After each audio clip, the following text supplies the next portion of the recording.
we can definitely say that don't judge a book by its cover is absolutely right. You are dating a new person and they are the sweetest, their values and your values they match and they are the perfect match for you. You feel like this is the match. After the 6 month, things feel a bit off.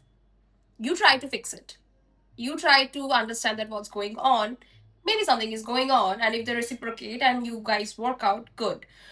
If that is not the situation, you reciprocate but they don't reciprocate and they're just being distant and distant, and you are waiting and waiting that no, I know this person is sweet, I know this person is caring, I know that they cannot do this things. So you are comparing that day's, the first initial month version of that partner to the present version. I have been trying to explain a effect called the anchoring effect. It's a cognitive bias.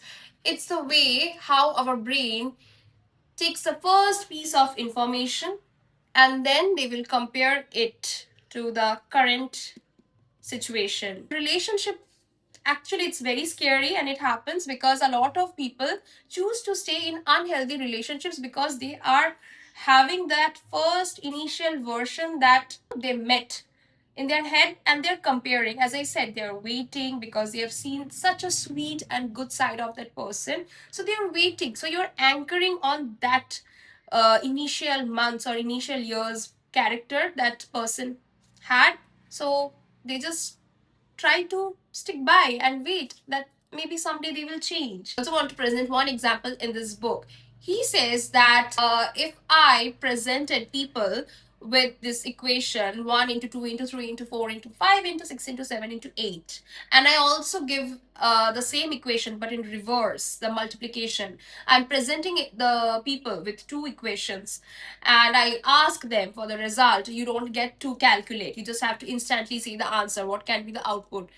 People will tend to give a greater value for the second equation that starts with 8. People will give a lesser value or the lesser result to the first equation because it starts with 1. We can definitely say that don't judge a book by its cover is absolutely right. Maybe wait and then decide and use your system to always use your system to wait, analyze, judge, look, then take the decision. If you go with system 1, there is a high chance, actually there is a 95% chance of you making a wrong decision.